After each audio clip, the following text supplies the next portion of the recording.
Also at 5, we're hearing from Nolan Wells, the 18-year-old who died over the weekend while on a boat trip with friends. As the mystery into his death is investigated, we're hearing from him himself. Truly a blessing, just being here with some of my best friends, teammates, and we're all going to college together, most of us, so it's just truly a blessing to be here. That was from February 2025, the day he signed to play football at Southwest Mississippi Community College in Pike County. He was last seen alive on July 4th on Horn Island, and his body was found 2 days later. Investigators are working to determine how he died.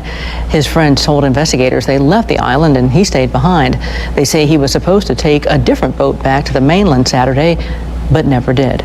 I would urge anyone that had information or was on the island to let us interview you and take down as much information as we can to really piece together and figure out what may have happened. Nolan's family hired civil rights attorney Ben Crump. He says his team will conduct an independent investigation. At some point during the afternoon, Nolan met a 19-year-old named Katie McCormick on the beach. What passed between them and what her account of that afternoon actually says will be covered in full. What matters here in the timeline is simple. Around 3 p.m., Nolan Xavier Wells was alive on Horn Island and seen by people who knew him. That is the last confirmed sighting. At almost exactly that same hour, something went wrong on the boat. Someone aboard placed a call for towing assistance. Dispatch audio from that call was later obtained through a public records request, and what it confirms is not in dispute by anyone. The bilge pump, the mechanical system responsible for keeping water from accumulating inside the hull, had failed. The vessel was taking on water and the group needed help getting back to the mainland. That audio was recorded in real time on the afternoon of July 4th, hours before anyone on Earth knew that Nolan Wells would not be coming home. It cannot be a fabrication after the fact. It is an independent piece of evidence that exists entirely outside of anyone's memory of that afternoon. Warren Hudson, one of the friends aboard that boat, later sat down with the Officer Tatum podcast and spoke publicly about what happened next. Warren is the stepson of Jackson County Chancery Judge Ashley Cole, a detail that becomes relevant later in this case. His account of that afternoon is that the group was dealing with a genuine emergency. He said they did ask Nolan about leaving, and that Nolan made the decision to stay on the island with the girl he had met, intending to get a ride back to the mainland later on a different boat. That is Warren Hudson's account. It is presented here as exactly that, his stated version of events. GPS records show the boat departed Horn Island at 4:31 p.m. That matches almost exactly the timeline that Judge Ashley Cole had already described in an earlier public statement, before the GPS data was released and before anyone could accuse her of aligning her version to fit the records. The boat did not go straight home. It returned to its original departure dock at 5:44 p.m., having been towed at reduced speed for a stretch before picking back up. From there, the GPS data shows it moved into Fort Bayou at 5:52 p.m., returned to the dock at 6:06 p.m., then traveled to the Fort Bayou boat launch at 7:19 p.m., where it was presumably towed by vehicle to a private residence. Nolan was not on it. The group did not call Christine when they got back. By every account available, that was not because anyone was trying to hide something. It was because this trip had been done before, Nolan was 18, and an evening without a phone call on a holiday weekend was not yet a reason for alarm. That calculation changed just after 11 p.m. when one of Nolan's friends called Christine directly. She has said publicly that Nolan's friends did not call her like that under normal circumstances. That call was the signal. She opened a location sharing app on her phone and searched for her son. What she found was not Nolan. It was his phone, stationary on the mainland inside a friend's residence. His keys were there too. Both had made it back from the island. Nolan had not. Christine called the Coast Guard herself. Warren Hudson placed a separate call around the same time. The Coast Guard's response was that based on how the situation was described, it did not meet the threshold for immediate deployment. No boat went out. No aircraft went up. The call was logged and the line went quiet. What followed was hours of Christine making calls, hitting walls, and being passed between agencies over a jurisdictional question that had no clean answer. Horn Island sits in the Mississippi Sound, and which agency held authority over a missing person case that originated there was not something any single department could answer quickly. The Jackson County Sheriff's Office eventually agreed to open a formal report. Christine and Elmore drove to meet a deputy in a McDonald's parking lot late that night and told him everything they knew. By then, Nolan had been missing for hours, and the clock was still running. Elmore Wansley did not wait for a command post. On the morning of July 5th, while agencies were still working out coordination on shore, Nolan's father took his own boat out and went looking for his son himself. That is the image that stays with you from this part of the story, a father on open water, searching alone, while the machinery of an official response was still assembling behind him. That response did come together. A command post was established at the Lake Mars boat launch in Ocean Springs. The search pulled in the Jackson County Sheriff's Department, the Mississippi Department of Marine Resources, the National Park Service of Gulf Islands National Seashore, the United States Coast Guard, and the United Cajun Navy, a volunteer emergency response organization with experience running searches exactly like this one. Josh Gill, the United Cajun Navy's incident commander, confirmed his organization received a direct call from Christine and moved immediately. Boats, drones, and personnel deployed within hours of that contact. Brian Troshers, the organization's national vice president, spoke publicly about the conditions on that stretch of the island. He noted the rip current running along the northwestern end of Horn Island is strong enough to put even capable swimmers in serious difficulty. He also raised a question that no one has fully answered. With hundreds of people spread across that beach on the afternoon of July 4th, the fact that not a single person has come forward to say they witnessed anyone in distress is something investigators and the family have both noted. On the afternoon of July 5th, the Mississippi Department of Marine Resources launched drone flights to survey the western side of Horn Island. The heat that day was significant enough to cause the drone batteries to swell. The flights were cut short. The search returned nothing. Early on the morning of July 6th, at approximately 8:45 a.m., a National Park Service ranger spotted a body in the water near the island's northwestern shore. Sheriff John Ledbetter confirmed it matched the description that had been circulated for Nolan Wells. The following day, July 7th, Jackson County Coroner Bruce Lind confirmed identification through dental records. He also confirmed to CNN that the swimsuit recovered on the body matched the one Nolan had been photographed wearing on July 4th. The search was over. Nolan Xavier Wells had been found. What nobody could tell his family yet, and what nobody can confirm to this day, is exactly how he ended up in that water. For weeks, the most important witness in this case was also the most absent one. Katie McCormick, 19 years old, has been publicly identified as the young woman Nolan Wells was speaking with in his final confirmed minutes on Horn Island. She was there. She talked to him. And by every account available, she was the last person outside of Nolan's immediate friend group to interact with him before he disappeared. That made her account one of the most sought-after details in the entire investigation. It also made her one of the most misrepresented figures in the public conversation around it. For the first several weeks after Nolan's body was found, everything attributed to Katie arrived through someone else. First through a family friend relaying what she claimed to have heard secondhand. Then through Katie's own mother and sister posting on Facebook in an attempt to correct rumors that had already spread far beyond their control. Each of those accounts was filtered, understandably, through another person's memory of what Katie had said, rather than coming directly from Katie herself. Then Christine sat down with her face to face. According to Christine, what Katie told her in that direct meeting did not line up with the version of events she had been hearing from other people. Christine said this publicly. She did not elaborate on every detail of that conversation, but the fact that she characterized it as inconsistent with what she had otherwise been told is significant on its own. The most detailed on-record account of Katie's actual position came from her sister, Gracie McCormick, who spoke to the Daily Mail.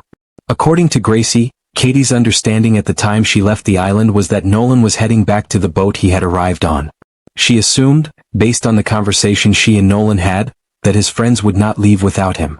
Katie herself did not stay to watch him board. She left the island separately with her brother and his fiancée, who were part of a different group entirely from Nolan's. Gracie also pushed back on the version of events that had circulated online, the one where Nolan made a deliberate choice to stay on the island because he wanted to keep talking with Katie. That is not what Gracie described. Her account suggests Nolan believed he was walking back toward his own group, not making a decision to remain behind. That distinction is not a minor one. It shifts the entire frame of the question. The issue is not whether Nolan wanted to leave Horn Island that afternoon. Based on what Katie told Christine and what Gracie told the Daily Mail, he did. The issue is what happened between the moment he said goodbye to Katie and the moment that boat pulled away from the island without him. Katie McCormick herself has not spoken publicly as of this recording. What exists on record is Gracie's account and Christine's description of their meeting. Both are stated accounts from people with direct connections to the conversation, not confirmed testimony, not verified by investigators on the record. they are treated here as exactly what they are. That 90-minute window, from Nolan's last confirmed sighting around 3 p.m. to the boat's GPS-documented departure at 4:31 p.m., is where this case lives. Everything that is unresolved, everything that is contested, everything that investigators are still trying to piece together points back to that gap. What happened on that beach in those 90 minutes is the question no one has answered yet. When Nolan Wells was reported missing, his phone was not with him. It had made it back to the mainland. He had not. Christine already knew this from the location app search she ran the night of July 4th. The blue dot that placed Nolan's phone inside a friend's residence while her son was still unaccounted for on an island 10 miles offshore. What she did not know yet was what was on that phone. When she eventually accessed the device, both of Nolan's Snapchat accounts had been cleared. No saved photos. No saved videos. Nolan was by all accounts someone who documented gatherings like this one, the kind of person who had a record of the day on his phone because that is what 18-year-olds do at holiday events with their friends. The content that should have been there was not. And under Snapchat's normal operating window, content typically remains retrievable for up to 24 hours. That window had not closed when Christine accessed the phone. Some text messages also appeared to be missing. None of that on its own is proof that anyone tampered with the device. People clear phones for reasons that have nothing to do with a crime. What it does is establish a question that needs a forensic answer, not a social media verdict. And forensic extraction can recover data from a device long after a user believes it is permanently gone. Deleted does not mean destroyed, not when the right tools are applied. Sheriff John Ledbetter's office stated it never had physical possession of the phone and formally requested it for forensic examination. The family's investigators examined the device first. Following the July 15th meeting between Christine and Elmore Wansley and District Attorney Angela Mears-Morath, both sides reached an agreement that legal analysts described as highly unusual, a joint simultaneous phone inspection, where the family's forensic experts and law enforcement examined the device at the same time, pulling data the same way, so that neither side can later dispute what the other found or how they found it. That arrangement does not happen without sustained pressure. It reflects both how far trust had eroded between this family and local investigators, and a genuine move by DA Morath's office to close that gap. Then there is the video. In the early days of the investigation, attorney Ben Crump referenced a short clip that had been circulating, in which a voice could be heard demanding a phone back. Crump's team indicated they believed the voice belonged to Nolan. That claim moved through the internet at speed and was treated as confirmed fact within hours of being mentioned. It was not confirmed. Tracken Shepard, one of Nolan's friends, came forward publicly to ABC News and stated the voice on that video was his own, from a separate, unrelated altercation he was involved in that day, and that Nolan was nearby in the water but not visible anywhere in the footage. When a reporter pressed Crump on this directly at a later press conference, his response was noticeably more careful than his earlier statements had been. He acknowledged the original claim came from a single witness, that a second witness had since disputed it, and that his team now has audio experts working to determine whose voice is actually captured on the recording. He also committed, going forward, to presenting single witness claims as exactly that. That is a correction on the record from the family's own attorney, and it is stated here once. Tracken Shepard addressed the phone separation in that same ABC News interview. He said everyone in THE Group left their phones on the boat that day to keep them away from salt water and splashing, and that when he chose not to go in the water he placed his own phone on the boat's dashboard alongside around 15 others from the rest of the group. He also said plainly that the reason Nolan stayed on the island was that he had met a girl and planned to catch a ride back to the mainland on a different boat later. Christine and Elmore Wansley, through Ben Crump, responded to Shepard's account without hostility. They said they had never personally met him and were not in a position to discount what he remembered. They said they welcomed every account from every person who was on that island because what they are looking for, before anything else, is the truth. The forensic phone inspection has not been completed as of this recording. The grand jury has not yet convened. This case is moving into the phase where the evidence stops being discussed and starts being examined under controlled, documented conditions, and what that process finds will shape everything that comes next. If you are not subscribed to Unsolved Files yet, right now is the moment to do it. Hit the subscribe button and turn on notifications because when this case moves, it is going to move fast, and you do not want to be catching up after the fact. The state of Mississippi performed its autopsy on Nolan Wells on July 7th, one day after his body was recovered from the water near Horn Island's northwestern shore. That examination was carried out at the Mississippi State Medical Examiner's Office. And as of this recording, the results have not been released to the public. That is not an oversight. It is deliberate. Mississippi Department of Public Safety Commissioner Sean Tyndall confirmed publicly that the state autopsy report will be withheld until a grand jury has had the opportunity to review it, at which point it transfers to District Attorney Angela Mears-Morith's office. A preliminary assessment indicated no initial evidence of drug or alcohol involvement, but officials were careful to frame that as preliminary. Toxicology results take time, and the full picture is not yet available. No official cause of death. No official manner of death. The state's findings remain sealed. That left the family with one option if they wanted answers on their own timeline. They commissioned an independent autopsy. The examination was performed by Dr. Roger Mitchell, president of the National Medical Association and the former chief medical examiner of Washington, D.C., a man with the credentials and experience to conduct exactly this kind of review. The cost was covered in part by Colin Kaepernick, whose contribution to the family's independent investigation extended beyond public statements. The preliminary findings were announced on July 22 at the 117th NAACP National Convention in Chicago. Christine and Elmore Wansley stood alongside Ben Crump as those results were made public. The finding, cause and manner of death undetermined, pending further investigation. Foul play could not be ruled out. Two details from Dr. Mitchell's preliminary report carry specific weight. The first involves what he did not receive. When Dr. Mitchell conducted his examination, Nolan's internal neck structures, including his trachea, were not provided to him. They had been retained by the initial state pathologist. Dr. Mitchell stated he did not know the reason for that retention, but he and medical experts who spoke to ABC News acknowledged that pathologists do sometimes retain tissue for additional testing, particularly when there are questions about fracture or compression in that area. It is a recognized practice. It is also a gap in what the independent examination could fully assess, and Ben Crump publicly demanded that the Mississippi Medical Examiner's Office provide Dr. Mitchell with its photographs and observations from the original examination so the independent review could be as complete as possible. As of this recording, that request had not been confirmed as fulfilled. The second detail is the context Dr. Mitchell placed around the circumstances of the death itself, specifically the significance of it occurring in or near water, considered alongside Nolan's documented physical condition as a trained collegiate athlete. Jackson County Coroner Bruce Lind offered his own perspective to CNN, that the current running along the northwestern end of Horn Island is genuinely strong, and that the area carries a documented history of drowning incidents that predate this case entirely. Brian Trauschers of the United Cajun Navy echoed that assessment, noting the current in that specific stretch is capable of overwhelming even strong swimmers. He also returned to the same question he raised during the search, that with the number of people present on that beach on July 4th, the complete absence of anyone coming forward to say they saw a person in distress in the water that afternoon remains something investigators and the family have not been able to explain. 2 autopsies. 2 separate laboratories working from the same body. As of this recording, neither has produced a confirmed cause of death. The most important forensic question in this entire case remains officially unanswered.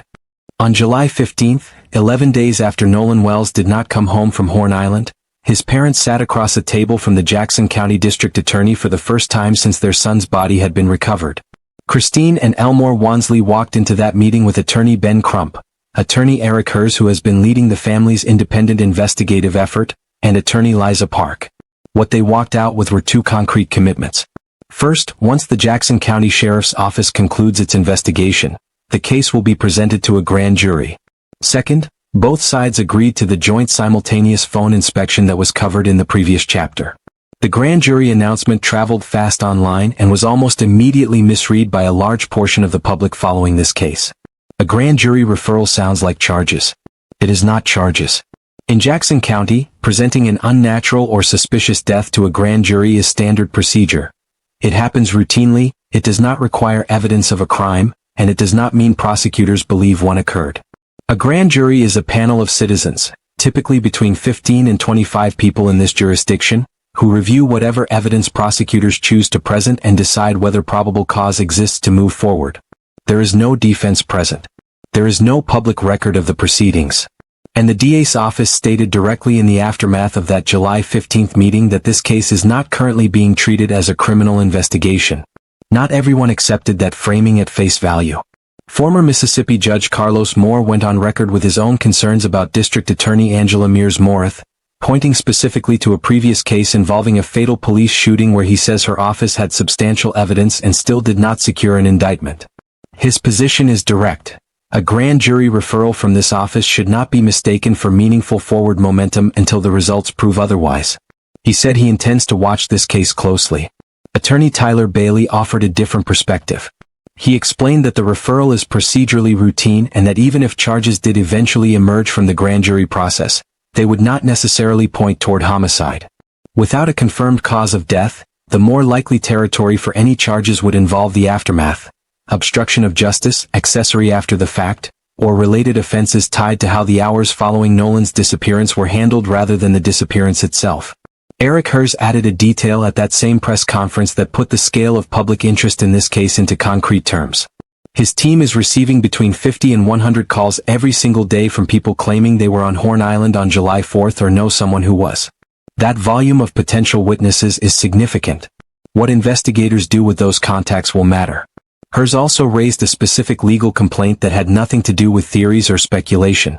Under Mississippi law, immediate family members in a death case are entitled to receive an incident report within 72 hours. That window had expired long before the July 15th meeting. The family still had not received the report. Christine added her own detail. The last time anyone from the sheriff's department had contacted the family before that meeting was the prior Tuesday.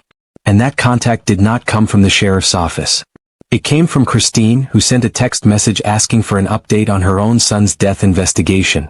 Following the meeting, DA Morris' office agreed to assign a dedicated victim advocate as the family's primary point of contact going forward. The office acknowledged the communication gap. That acknowledgement came only because the family's legal team put it on the table in that room. On the same day Nolan was laid to rest, Christine Wansley filed a petition in Jackson County Chancery Court to open her son's estate and serve as its administratrix. The estate's assets, as described in the filing, would consist solely of claims for damages arising from the circumstances of Nolan's death. That filing is a legal door being held open.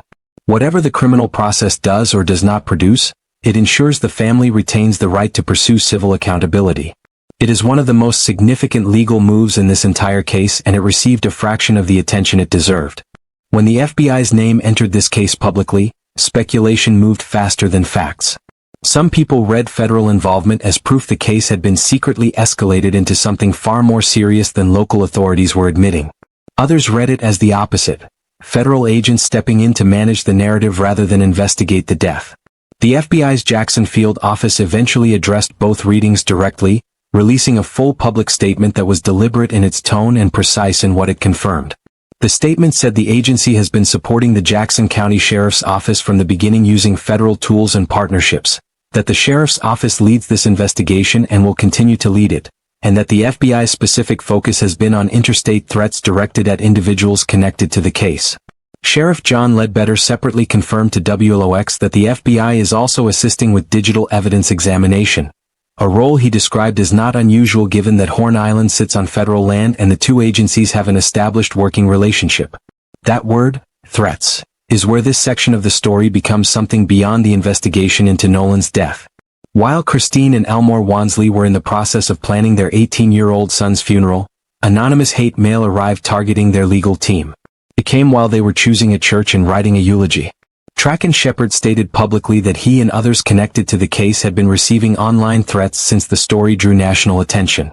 Warren Hudson said the volume and nature of the threats directed at him were severe enough that he made the decision not to attend Nolan's funeral at all.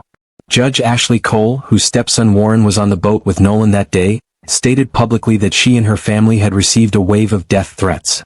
On July 30th, those threats produced the first concrete criminal accountability in this entire story, though not in the way most people following the case expected. A California man was arrested for allegedly sending death threats directly to Judge Ashley Cole. The messages targeted Cole and members of her family and included images of her children. Investigators traced the social media account responsible through a combination of email IP addresses, date of birth, phone number, and street address cross-referencing. The suspect was identified and taken into custody. That arrest is the first time anyone connected to the public hysteria surrounding this case has faced legal consequences for their actions. Separately, a 21-year-old named Bart Edmiston Jr. found himself at the center of a false accusation that spread across social media with no factual foundation. Edmiston is a punter at the University of Wyoming and a former teammate of Nolan's at Ocean Springs High School. Online users analyzing background audio from the CTO distress call claimed to hear the name Bart in the recording and constructed an accusation from there. His attorney Russ Latino confirmed that Edmiston had never met Katie McCormick before Nolan's death, had no involvement in the events of July 4th in any capacity that warrants suspicion, and has fully cooperated with investigators by voluntarily handing over his boat, his GPS records, and his phone. A second false claim, tied to a misidentified photograph that some online users claimed showed Edmiston with McCormick, was also addressed and rejected by Latino. A defamation lawsuit is being prepared. Mississippi Attorney General Lynn Fitch released a public statement making the state's position clear. Anyone who threatens or attempts to intimidate investigators, prosecutors, or witnesses connected to this case will be held accountable under the law.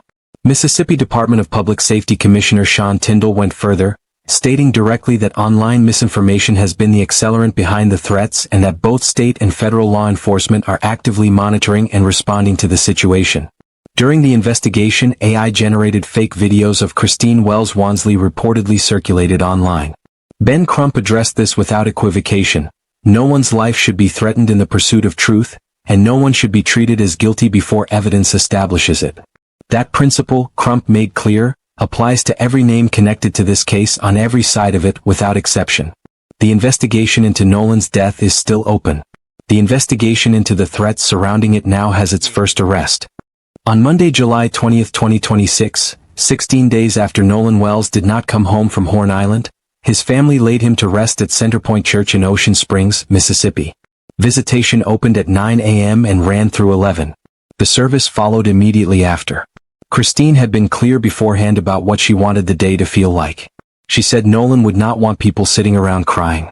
She wanted a celebration, something that reflected who her son actually was rather than only the circumstances of how he was lost.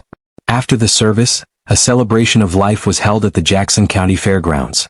It was open not just to immediate family but to former teammates from every level of Nolan's football career, coaches, classmates, and media.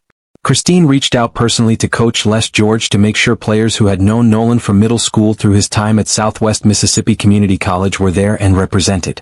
The Mississippi Coast Coliseum and Convention Center had voted unanimously to offer their venue for the occasion. The family chose Centerpoint Church instead. The Coliseum released a public statement supporting that decision fully, with no pressure and no pushback. A small detail that reflects something true about how the broader community responded to this family.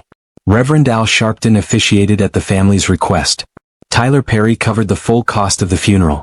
The service was live-streamed in full, a deliberate choice by Christine to open what is normally one of the most private moments a family endures to the national audience that had been following this case. Mississippi's governor publicly attributed much of the division surrounding the case to the involvement of Ben Crump and Al Sharpton. That statement is part of the public record and is noted here as such. Before the service ended, Christine spoke directly to Nolan's friends, the same young people whose accounts of July 4th sit at the center of so many unresolved questions. She asked them to take care of their mental health. She acknowledged they were carrying weight of their own. In the middle of a legal fight for answers about her son's death, she made space for that. That is worth noting. Before we close this file, here is where things actually stand. Not what social media says. Not what any single account claims. What is confirmed, what is pending, and what remains entirely open, stated plainly without inflation. Confirmed.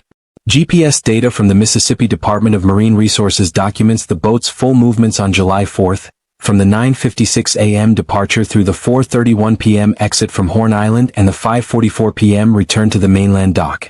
The bilge pump failure is independently corroborated by real-time dispatch audio recorded hours before anyone knew Nolan would not be coming home. Nolan's body was formally identified through dental records on July 7th by Jackson County Coroner Bruce Lind. The independent autopsy conducted by Dr. Roger Mitchell returned a preliminary finding of cause and manner of death undetermined, with foul play explicitly not ruled out.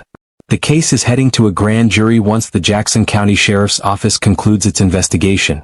Both the family's forensic team and law enforcement have agreed to a joint simultaneous inspection of Nolan's phone. The FBI's Jackson Field office has confirmed its role supporting the sheriff's office and specifically addressing interstate threats connected to the case. Katie McCormick met with Christine Wells Wansley directly, face-to-face. Christine filed a petition in Jackson County Chancery Court to open Nolan's estate and preserve the family's right to pursue civil action. A California man was arrested on July 30th for allegedly sending death threats to Judge Ashley Cole. Pending. The state autopsy report remains sealed and will not be released publicly until after a grand jury reviews it. Final toxicology results have not been issued. The joint forensic phone inspection has not yet been completed. The grand jury has not convened. Dr. Roger Mitchell has not yet received Nolan's internal neck structures or the state medical examiner's photographs and observations from the original examination, both of which Ben Crump has publicly requested to allow a more complete independent review. Unresolved. Why Nolan was not on that boat when it left Horn Island at 4:31 p.m. What happened during the 90-minute window between his last confirmed sighting around 3 p.m. and the boat's departure? Whose voice is captured on the disputed video, still being reviewed by audio experts with no confirmed answer? What the phone forensics will reveal once the joint inspection is completed. Whether the state autopsy and the independent autopsy will align or produce conflicting conclusions, and what either outcome means for the direction of this investigation going forward. No cause of death has been officially confirmed. No individual has been named a suspect. No charges have been filed in connection with the death of Nolan Xavier Wells. His coaches at Ocean Springs High School and Southwest Mississippi Community College remembered him as someone who made every player around him feel like they belonged. His principal remembered him as one of the hardest working and most genuinely kind students to come through the building. His father called him a silent leader, someone who showed rather than told and who people followed because of it. His mother said all the best parts of her are with him. Nolan Xavier Wells was 18 years old. He went to Horn Island on the 4th of July 2026 for a holiday weekend with his friends. He had 2 days before summer training camp. He had a season ahead of him. He did not come home. And the people who love him are still standing in the same place they were that night in the McDonald's parking lot, asking the same question, waiting for an answer that has not come. Unsolved files will be here when it does. The state autopsy results, the phone forensic findings, and the grand jury process are all moving toward conclusions that will define where this case goes next. And when any one of those breaks, this channel will have the full breakdown before the story has time to get distorted. Subscribe right now and turn on the bell notification so you are not catching up after the fact. This is the most consequential phase this case has entered since Nolan's body was recovered, and you do not want to miss what comes next.